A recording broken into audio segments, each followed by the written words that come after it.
The Yorkshire moors were baking under an uncharacteristically merciless August sun when Elias Vance first laid eyes on the Harrowgate Estate.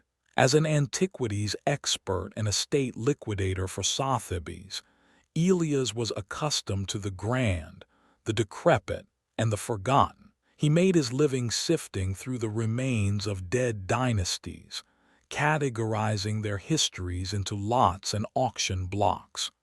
But Harrowgate was different. It sat in the center of a sprawling, cracked valley, miles from the nearest coastline, completely landlocked and suffocating in the dry, dead heat of the English summer. The soil around the manor was a spiderweb of parched fissures. The air was entirely devoid of moisture, thick with the smell of scorched heather and hot stone. Elias killed the engine of his rover. The silence that rushed in to replace the mechanical hum was absolute, heavy, and oppressive. He stepped out of the vehicle, his boots crunching loudly against the baked gravel of the driveway. He wiped a bead of sweat from his brow, his throat already dry. He was 70 miles from the sea, surrounded by an ocean of dying grass. The imposing Gothic structure of Harrowgate loomed before him, its spires clawing at the cloudless, bleached sky. The windows were tall, narrow, and dark like unblinking eyes staring down at a trespasser. Elias grabbed his leather satchel, the brass buckles hot to the touch, and made his way to the heavy oak front doors. The keys, sent to him by a distant, eager-to-sell heir, turned in the rusted lock with a sound like a breaking bone. He pushed the door open. The air inside the manor was stagnant, trapped for decades in a hermetic seal of neglect. It smelled of old paper, dry rot, and the sharp, metallic tang of dust. Elias moved through the ground floor with the practiced, detached eye of a professional. He noted the Victorian settee in the parlor, the tarnished silver candelabras in the dining room, the faded, threadbare Persian rugs that mapped the vast, silent hallways. Everything was perfectly dry, perfectly preserved in the arid, suffocating atmosphere of the sealed house. The ambient temperature inside was cooler than the moors, but the dryness was identical.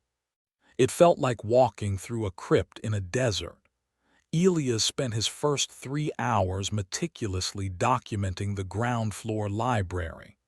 The scratching of his fountain pen on the thick paper of his ledger was the only sound in the house, a tiny, rhythmic anchor in an ocean of silence.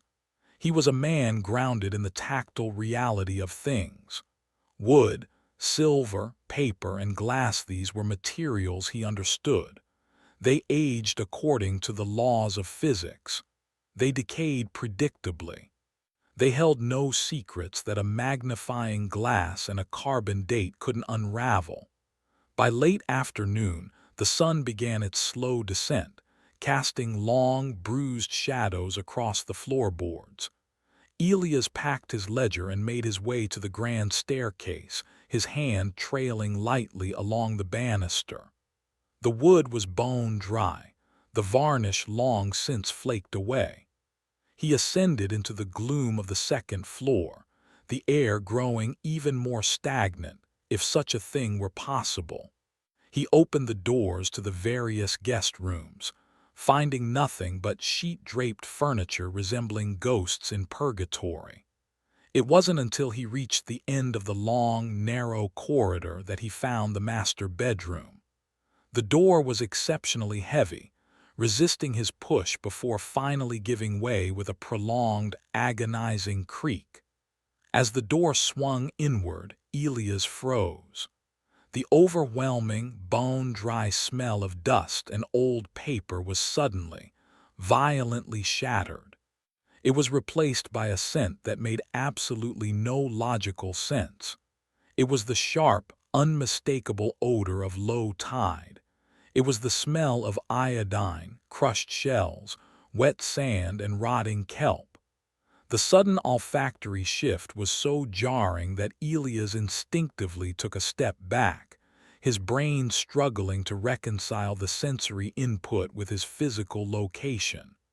He was in the middle of a drought-stricken moor, hours from the coast. He stepped cautiously into the room.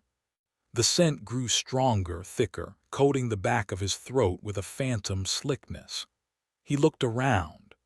The room was standard for a Gothic master suite, a massive four-poster bed, a dormant fireplace, heavy velvet curtains pulled tight against the fading light. There was no water damage on the ceiling, no damp patches on the peeling wallpaper. The floorboards were as dry and dusty as the rest of the house. And yet the smell of the violent, churning sea hung heavy in the air. Elias' gaze was drawn inexorably to the far corner of the room. There, looming in the shadows like a monolith, stood the armoire. It was a staggering piece of furniture, easily 9 feet tall and impossibly wide, crafted from a dark, dense mahogany.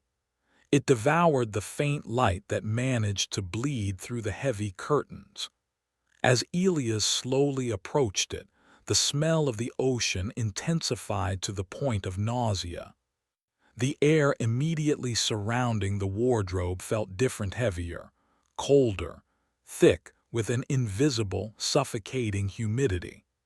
He pulled a small, high-powered flashlight from his satchel and clicked it on, sweeping the stark white beam over the wood.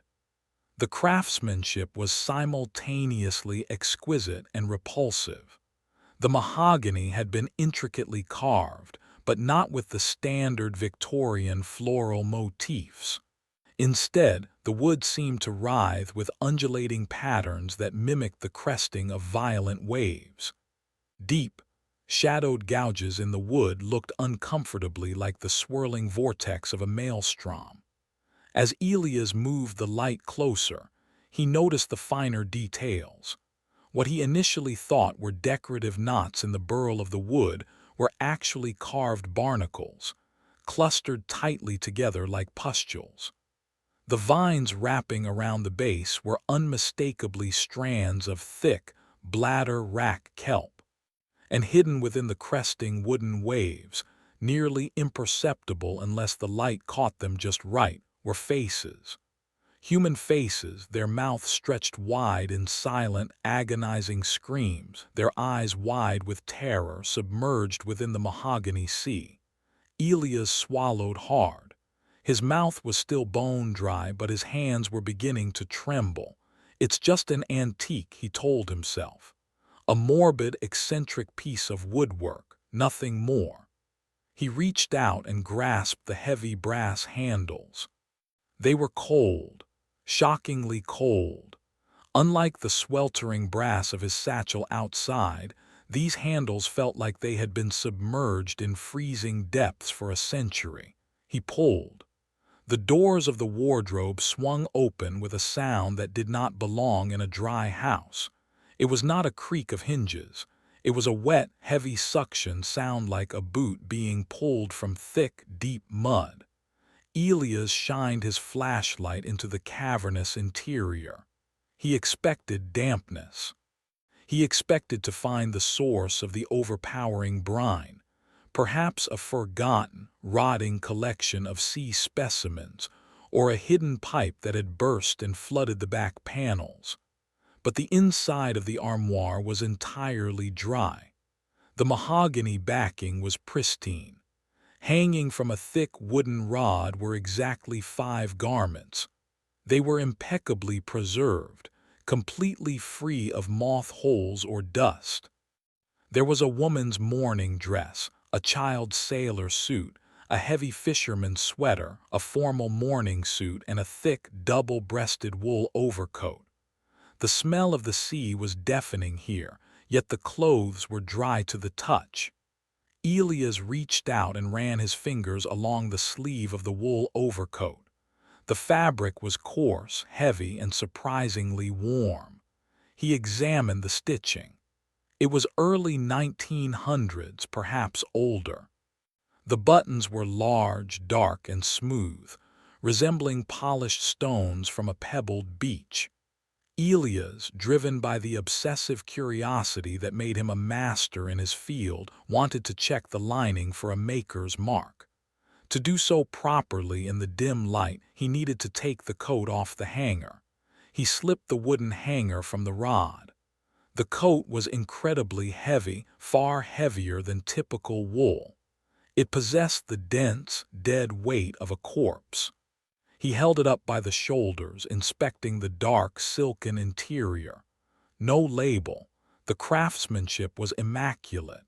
He turned the coat around, admiring the cut. It was exactly his size. Without thinking, driven by a strange, hypnotic compulsion born of exhaustion and the intoxicating scent of the invisible sea, Elias slipped his right arm into the sleeve. It slid on smoothly. He shifted his weight, pulling the heavy garment over his shoulders, and slid his left arm in. He adjusted the lapels, the heavy wool settling against his chest like an armored carapace. He stood there in the dry, dusty room, miles from the coast, wearing the antique coat. He waited for a feeling of dampness, for some logical explanation for the overwhelming sensory contradiction. Nothing. It was just a coat. He reached down to button it, his fingers grasping the large, smooth, stone-like buttons. He pushed the first button through the thick woolen hole. Click. The moment the button slipped through the fabric, the world changed. The ambient, dead silence of the dry manor vanished instantly. The crisp rustle of Elias' shirt against the wool was suddenly muted, replaced by a deep, resonant, low-frequency thrumming. It was a sound Elias felt in his teeth before he heard it in his ears. The immense, crushing sound of millions of gallons of water shifting under unimaginable pressure. Elias froze, his fingers still lingering on the second button. He blinked. The light in the room seemed to have shifted, adopting a faint, bruised, blue-green hue. He took a breath to calm himself. The air that rushed into his lungs was not the dry, dusty heat of the Harrowgate Estate. It was freezing cold, thick, and brutally heavy. A sharp, burning pain instantly ignited in the back of his throat. He gagged, a sudden, violent reflex, his hands flying to his chest. What is happening? He tried to exhale, to scream, but the air in his chest felt like lead. He coughed violently, his shoulders heaving, and tasted salt. Raw, concentrated, burning brine coated his tongue and the roof of his mouth. Panic, cold and sharp, pierced his chest. He grabbed the lapels of the coat, desperately trying to pull the heavy wool off his shoulders. But the fabric clung to him, suddenly impossibly heavy, as if it were saturated with water. He clawed at the single-fastened button. His fingers, which had been dry seconds before, were now slipping uselessly against the stone. The button felt slick, coated in a layer of invisible, freezing algae. The muffled underwater thrum in his ears grew louder, drowning out his own frantic heartbeat. He stumbled backward, his heavy boots sounding distant and muffled, and crashed into the antique vanity mirror beside the wardrobe. Elias looked at his reflection in the tarnished glass.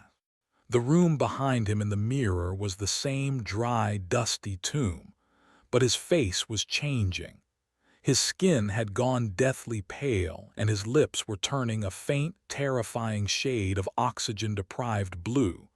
His eyes were wide, bloodshot, the veins snapping in the whites. His lungs screamed for oxygen. The physical weight inside his chest was unbearable. He was suffocating, drowning while standing upright on solid, dry floorboards. With a final, desperate burst of energy, Elias lunged toward his own reflection, his mouth opening in a silent scream for air.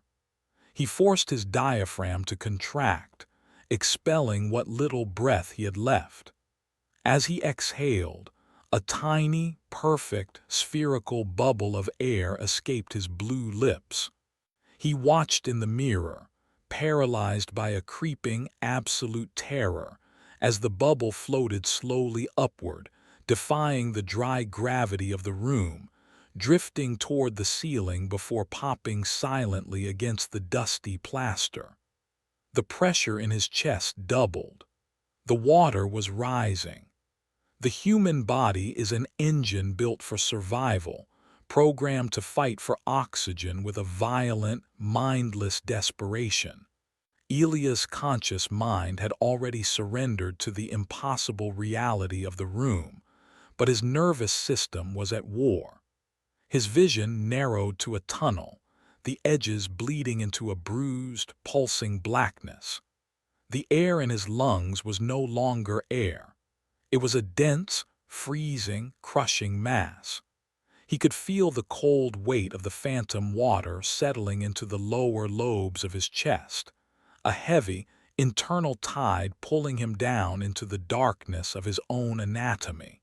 His hands, slick with cold sweat and shaking uncontrollably, tore at the lapels of the heavy wool coat. The fabric, previously dry and stiff, now possessed the sodden, leaden weight of a drowned man's shroud.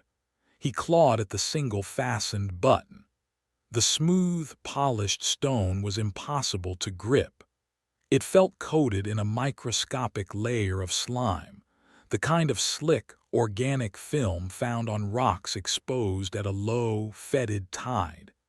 The muffled, underwater thrumming in his ears escalated into a deafening roar. It was the sound of immense pressure, the terrifying acoustic weight of the deep ocean. Beneath the roar, Elias could hear a rhythmic, groaning creak like the stressed timbers of a ship's hull buckling under the crushing weight of the abyss. "Get it off! Get it off!" His lips were entirely blue now. The muscles in his neck strained, rigid as thick cables. With a surge of sheer, animalistic panic, Elias abandoned trying to unfasten the button. He gripped the heavy wool collar with both hands, planted his boots against the dusty floorboards, and pulled backward with every ounce of dying strength he possessed. The thick, century-old thread held for one agonizing second. Then, with a sound like a snapping tendon, the thread tore. The stone button liberated itself, pinging violently against the tarnished vanity mirror. Elias violently shrugged his shoulders, and the heavy overcoat peeled away from his body. It hit the floorboards with a dense, sickening thud, sounding entirely unlike dry fabric striking wood. It sounded like a wet carcass. The transition was instantaneous and brutal. The bruised, underwater lighting vanished, replaced by the amber, dusty bleed of the Yorkshire sunset through the heavy curtains. The deafening oceanic roar evaporated, leaving behind the shrill, ringing silence of the Harrowgate Estate. Elias collapsed onto his hands and knees, his forehead striking the dry, rough floorboards. His mouth gaped open, and the hot, stagnant, dust-choked air of the manor rushed into his starving lungs. The reentry of oxygen burned like inhaling pure fire. He choked, a violent, full-body spasm that racked his ribcage. He coughed until his throat tasted of copper and iron, his hands clutching desperately at the dry wood beneath him as if anchoring himself to reality. He retched violently. His stomach heaved, but there was no water to expel. Instead, what struck the floorboards was a dry, powdery mixture of bile and dust. But the smell was horrifyingly wrong. The dry sick on the floor radiated the intense, concentrated stench of rotting kelp and stagnant tide pools. Elias lay there for a long time, his chest heaving, his heart hammering against his ribs like a trapped bird. The sweat cooling on his skin was the only moisture in the room. He slowly pushed himself up to a seated position, his back against the base of the massive bed frame. He dragged a trembling hand across his mouth, wiping away the bitter residue of the salt that still coated his tongue. His eyes fell upon the coat. It lay crumpled in the center of the room, exactly where he had thrown it. The wool was dark, menacing, and completely, impossibly dry. Dust motes danced lazily in the air above it, undisturbed. But as Elias watched, his breath still hitching in his chest, a single, terrifying anomaly presented itself. Where the button had been violently torn away, a few stray threads hung loose. From the very tip of one severed thread, a single drop of liquid formed. It was dark, nearly black and thick. It swelled for a moment, catching the faint amber light of the room before dropping onto the floorboards. It did not soak into the dry wood. It sat there on the surface, a tiny, perfectly spherical bead of black brine. Elias scrambled backward, crab walking away from the garment until his back hit the wall. The wardrobe loomed above him, its carved mahogany waves seemingly writhing in the shifting shadows. The open doors gaped like a dark, toothless maw, the scent of the invisible sea pouring from it in suffocating waves. He had to leave. Now, he didn't pack his ledger. He didn't grab his high-powered flashlight. He simply bolted. Elias scrambled to his feet, his legs trembling and weak, and threw himself through the heavy bedroom door. He slammed it shut behind him, leaning his entire body weight against the wood for a moment, as if trying to hold back an invisible flood. The hallway was dim, the air heavy with the familiar, comforting scent of dry decay.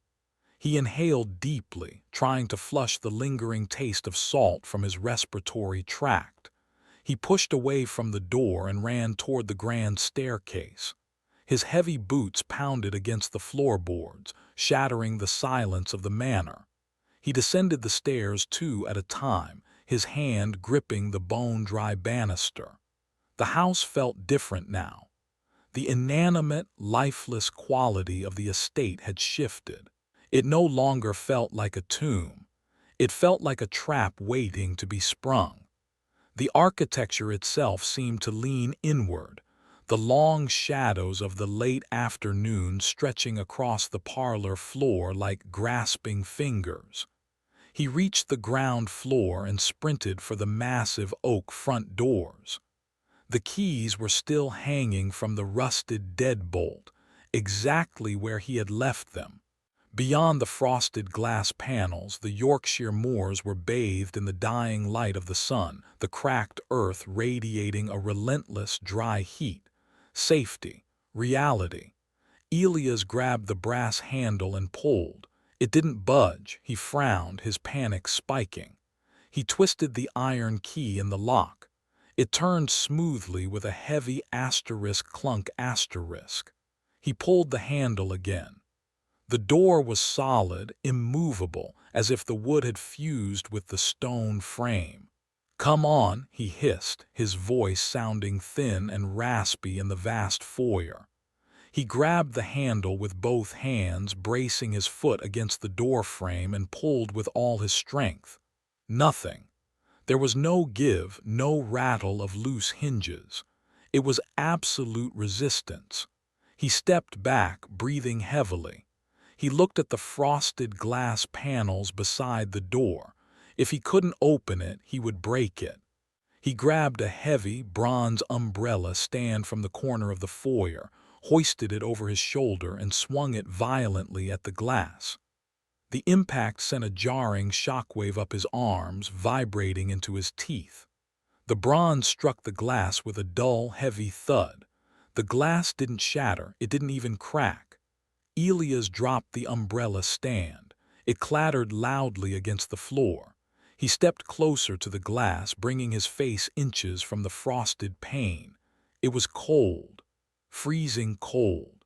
He pressed his palm against the surface, and a terrifying realization washed over him.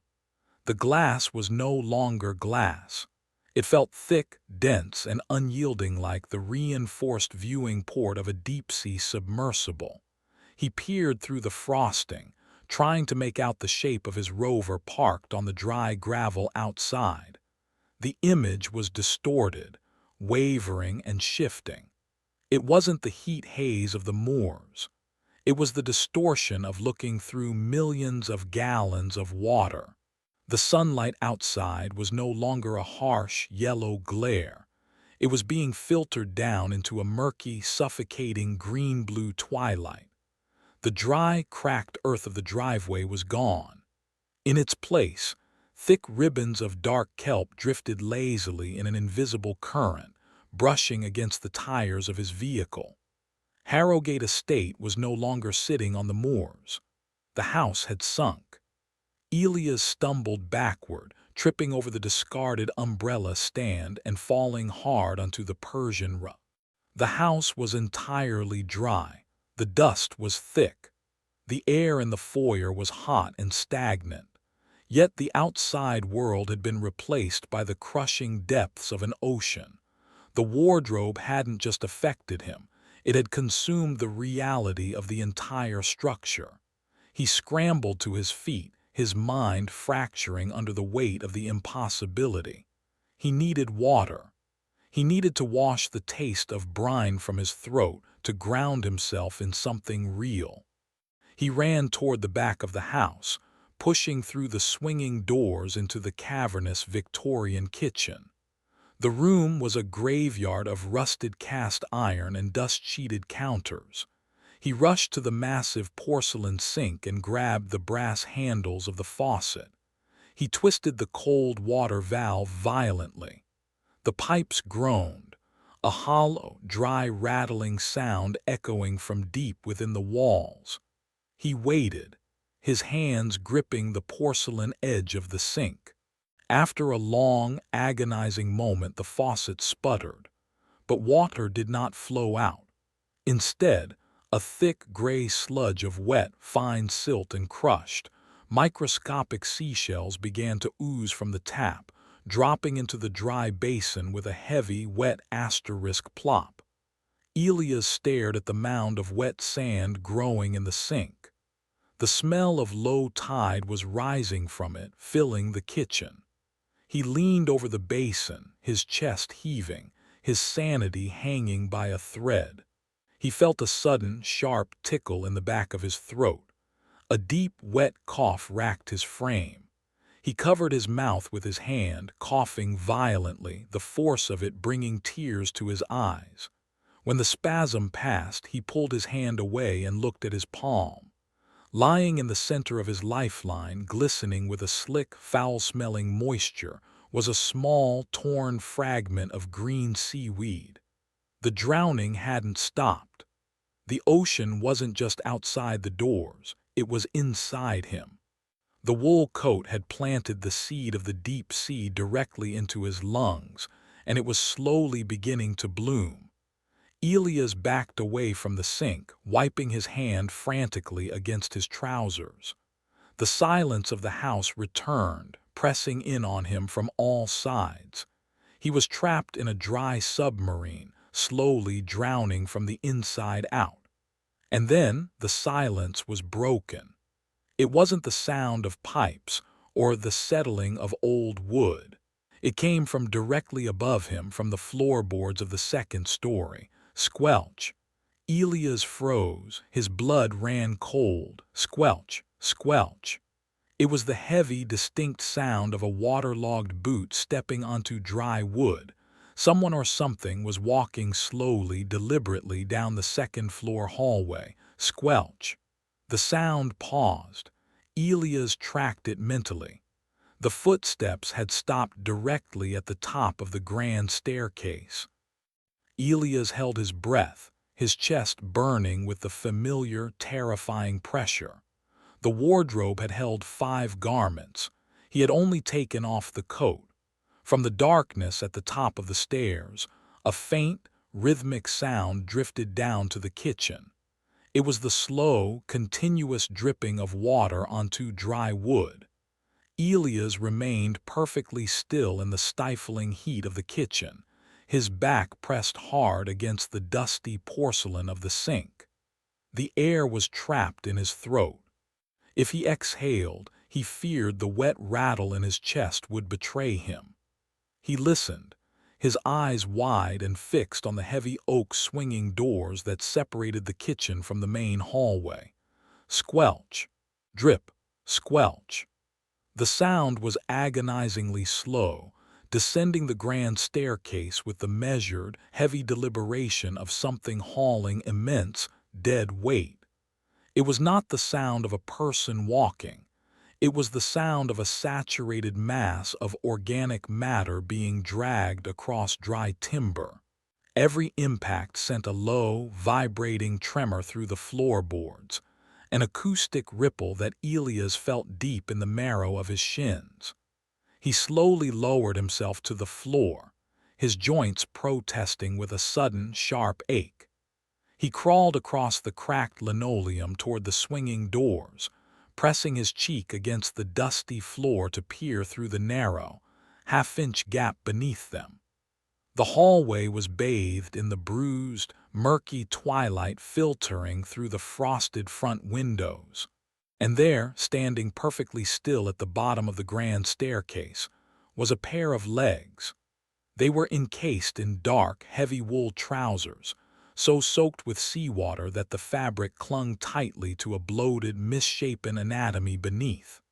Dark water poured continuously from the hems, pooling onto the antique Persian rug. But the rug did not absorb the moisture. The water simply sat on top of the dry fibers, beating like mercury, before slowly crystallizing into thick, crusty rings of white salt. The figure shifted its weight. A massive, sodden arm dropped into Elias' narrow field of vision. It was covered in the thick, cable-knit wool of the fisherman's sweater from the wardrobe. The sleeve extended past where a hand should be, tapering off into a heavy, dripping clump of dark, rotted kelp and broken seashells. The entity did not breathe. It simply stood there, dripping, radiating an aura of freezing, crushing pressure. Elias watched, utterly paralyzed, as the figure slowly turned toward the parlor, its wet boots leaving a trail of crystallized salt in its wake. As it moved away, Elias finally released the breath he was holding. It came out as a wet, ragged wheeze. He brought his hands to his chest, pressing against his sternum. The burning pain in his lungs was no longer a dull ache. It was a sharp, localized agony. But a new, terrifying symptom had emerged. His joints, his elbows, his knees, the knuckles of his hands began to throb with a deep, drilling pain. It was decompression sickness. The bends. His body was reacting to the phantom pressure of the ocean depths. Bubbles of nitrogen were forming in his bloodstream, forcing his physical form to endure the physiological trauma of a deep-sea diver ascending too rapidly, even though he was sitting on a dry kitchen floor. He had to move. He could not stay in the kitchen. He needed to find a way out, or a way to stop the horrifying metamorphosis taking place inside his own body. Elias forced himself onto his hands and knees. Every movement sent a spike of agonizing pain through his joints. He felt intoxicated, his mind swimming in a dangerous, euphoric haze nitrogen narcosis, the rapture of the deep, slowly poisoning his cognitive functions. The dry air of the house now felt physically thick, resisting his movements like a heavy current. He crawled toward the servants' corridor at the back of the kitchen, a narrow passageway that led to the estate's grand library. He hauled himself upright, using the doorframe for support, and stumbled down the dark hall. As he moved, the visual distortion of the house worsened.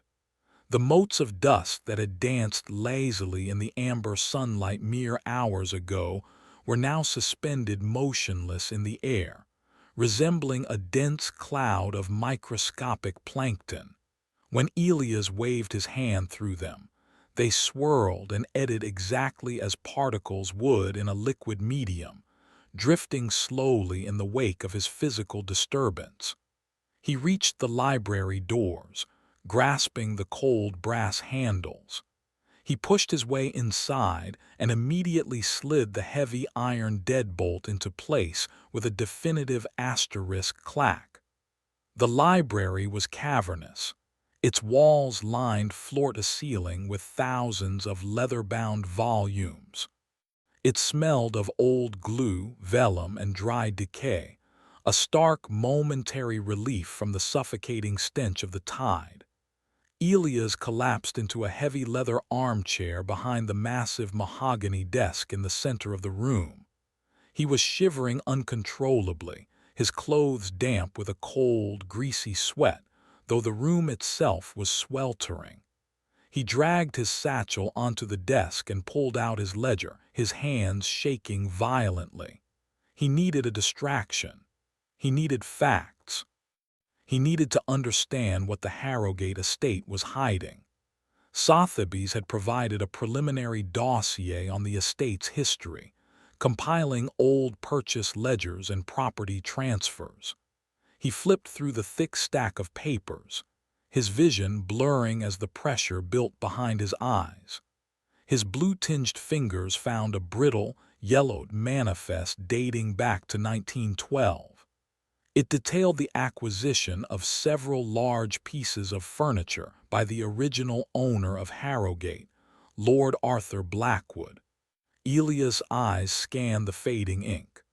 The words seemed to swim on the page, the ink bleeding slightly at the edges as if the paper were saturated, despite being bone dry to the touch.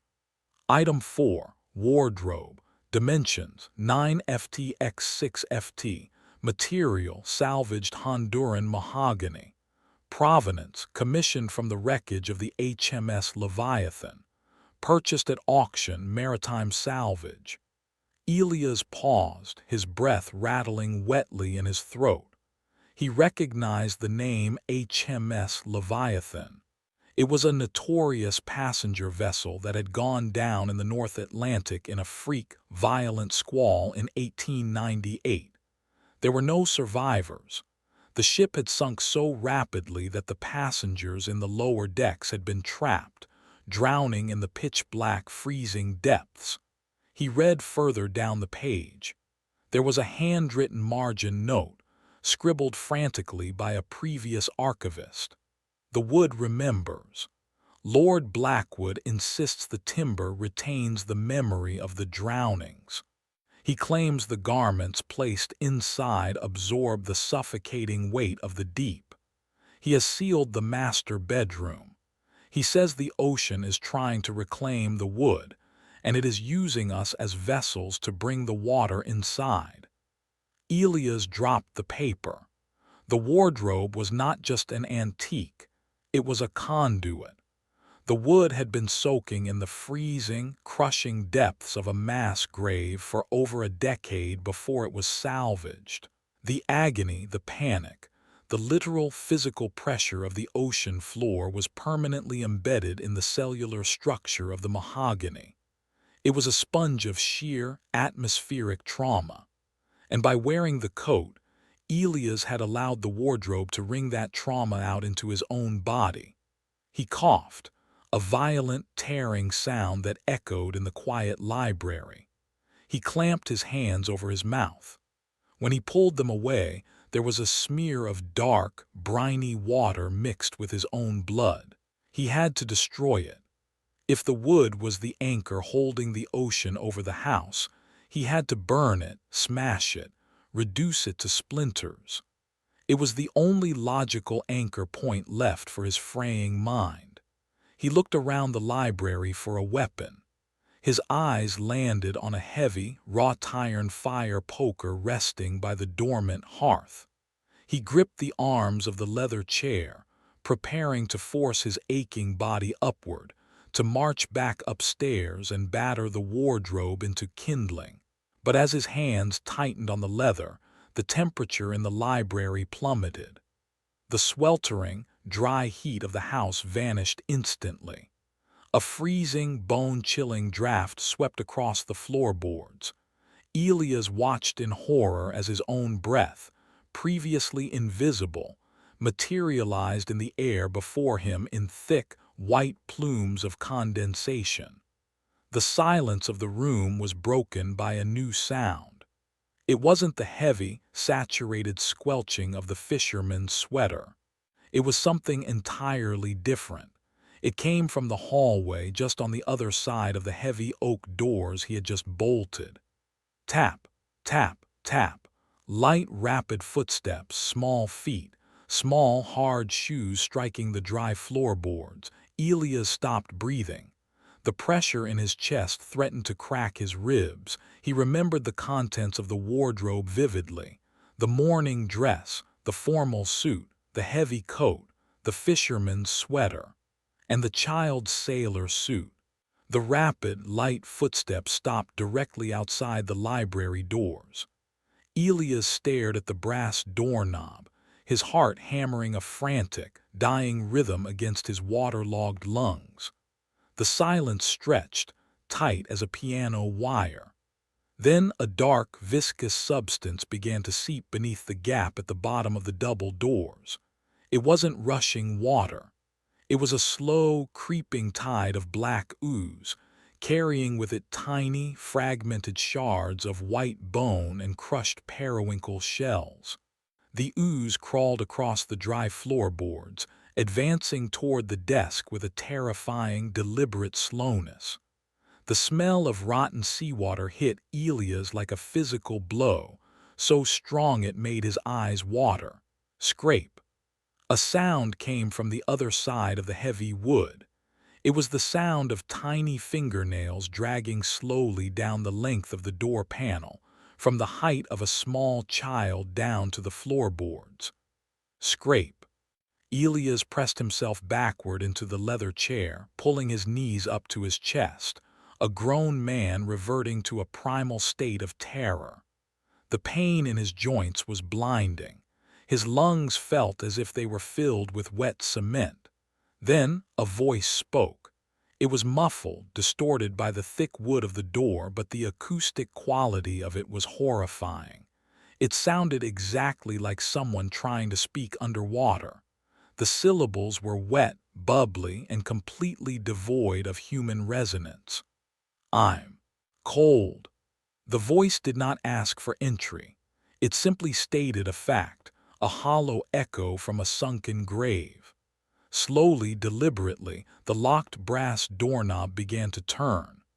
The iron deadbolt, securely fastened on the inside, let out a high-pitched, metallic groan as an impossible pressure was applied from the other side.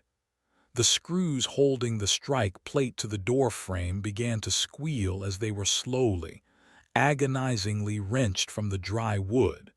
Elias watched the deadbolt buckling, the thick iron bending under the weight of an entity that was not governed by the laws of physics or the limitations of a small child's strength. It was governed by the sheer, crushing pressure of 100 atmospheres.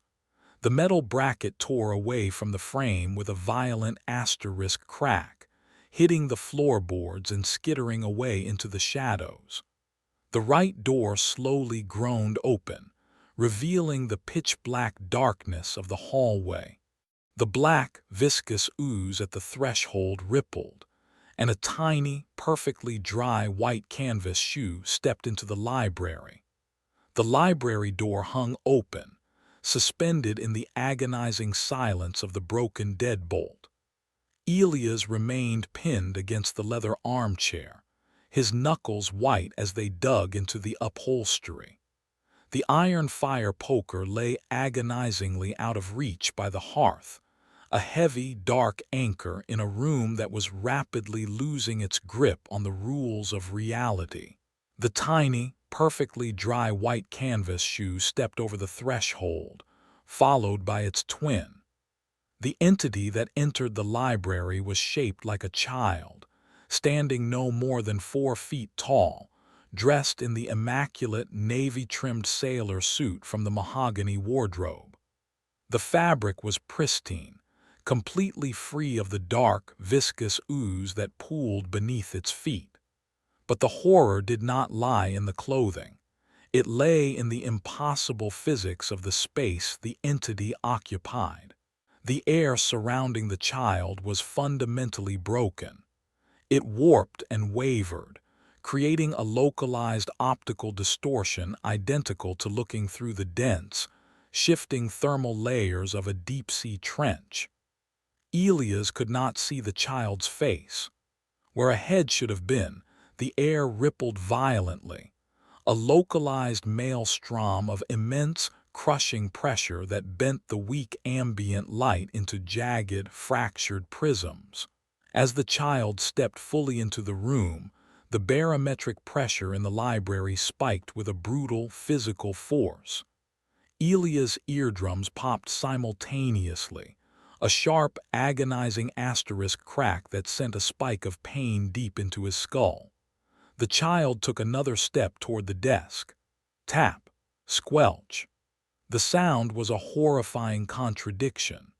The dry strike of the canvas shoe on the wood was immediately followed by the wet, heavy suction of something dragging itself through thick, saturated mud. Water is heavy. The voice did not come from the rippling distortion where the face should be.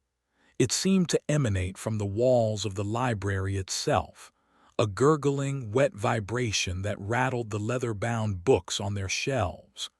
The syllables were stretched, distorted, spoken by a set of lungs that had long ago forgotten the feeling of oxygen, operating entirely on the mechanical displacement of brine.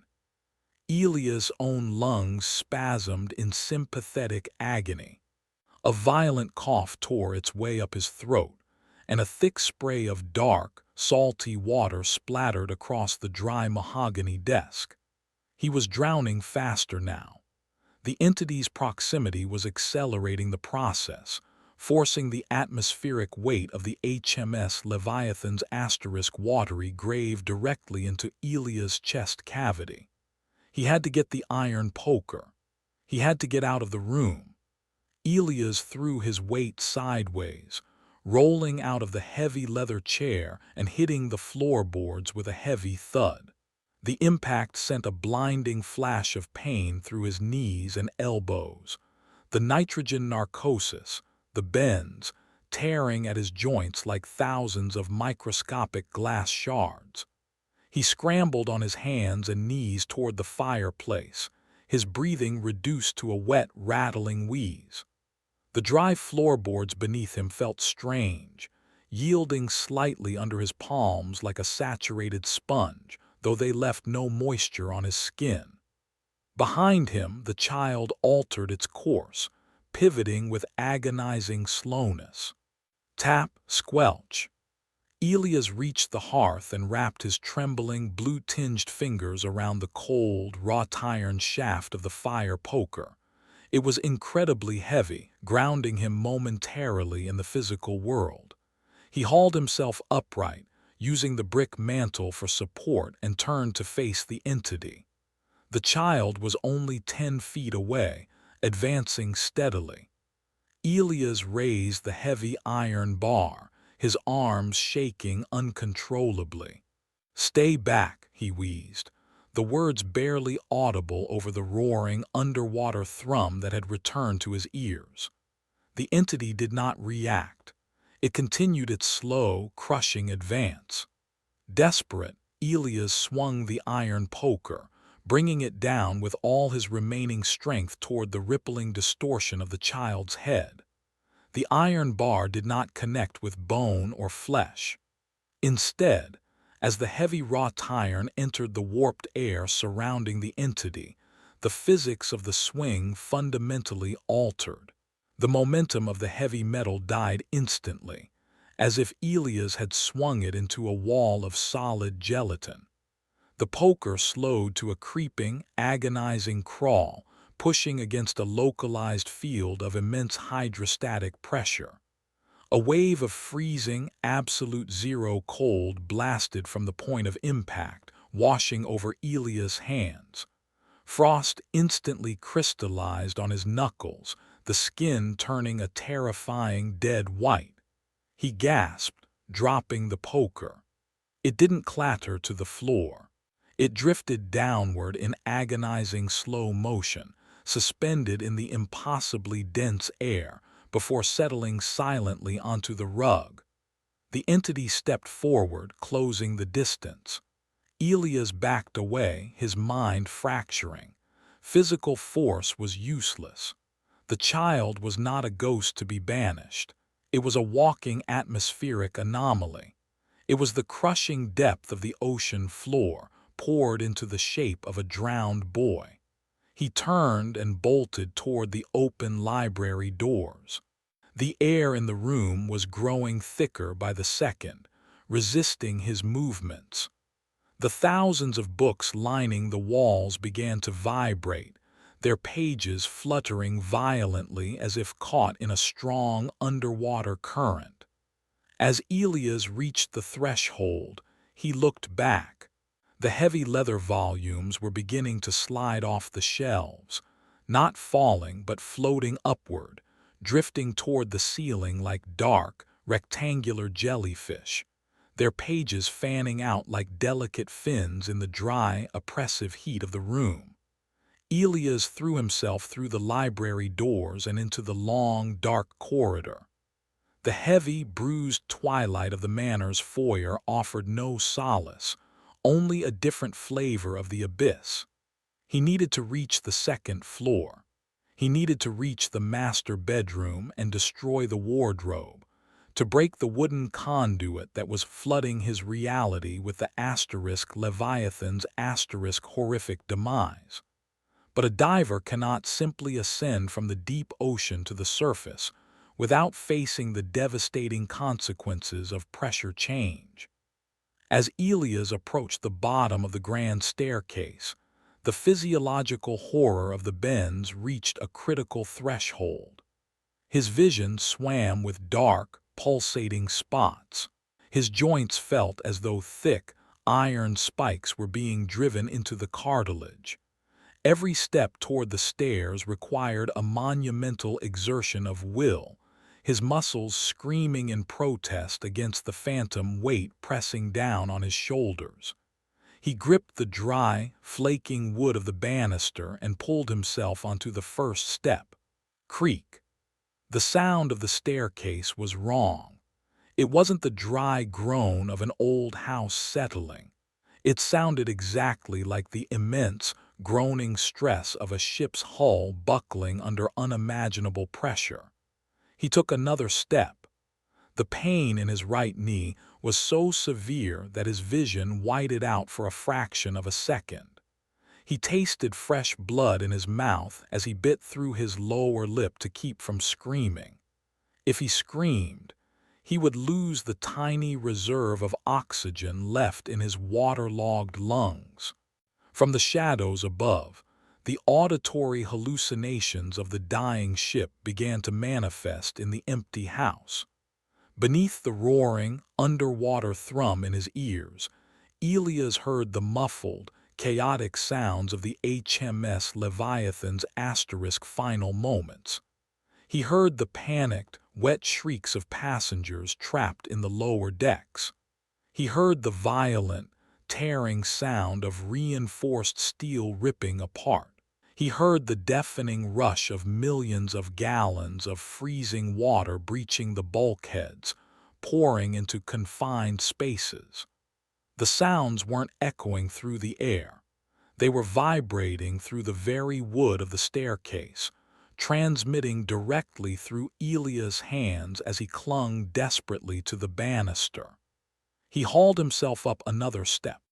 His chest heaved, his mouth opening wide as he desperately tried to draw air into lungs that were completely convinced they were submerged in the freezing North Atlantic.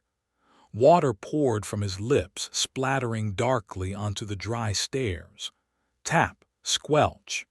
The sound echoed from the foyer below. The child had left the library. It was following him. Panic, raw and unadulterated, pumped pure adrenaline into Elias' failing system. He forced his limbs to move, crawling on all fours up the final flight of stairs, leaving a trail of wet, salty brine on the dry, dusty runner. His clothes clung to his skin, heavy and saturated with freezing sweat. He reached the second-floor landing and collapsed onto the floorboards, his entire body convulsing as he fought for a single, agonizing breath. The second floor was a nightmare of altered physics. The air up here was so dense it was practically visible, wavering and distorting the long corridor like a mirage. The darkness was absolute, save for a faint, bioluminescent green glow that seemed to seep from the cracks between the floorboards, casting long, sickly shadows against the peeling wallpaper. Elias forced himself to his feet, leaning heavily against the wall. The wallpaper under his hand felt dry, but as his fingers brushed against the floral pattern, the paper curled back, revealing small, sharp clusters of black barnacles growing directly out of the dry plaster beneath. He dragged himself down the hall toward the master bedroom. The heavy, squelching footsteps of the adult entity from Part 2, the fishermen were nowhere to be heard. The silence up here was heavy, expectant, and utterly terrifying. He reached the end of the corridor. The heavy oak door to the master bedroom stood before him, but it was no longer a flat, wooden surface. The door was bowing violently outward, the wood groaning and splintering under an impossible pressure emanating from within the room. It looked like the reinforced hatch of a sinking submarine, seconds away from structural failure. From the rusted keyhole, a high-pressure stream of dark, freezing seawater hissed into the hallway, striking the opposite wall with the force of a fire hose. The water did not pool on the floor. It hit the dry wallpaper, atomized into a fine, briny mist and vanished, leaving behind thick, crusty deposits of white salt. The wardrobe was inside, the source of the flood, the anchor of the abyss. Elias stepped into the freezing spray of the keyhole.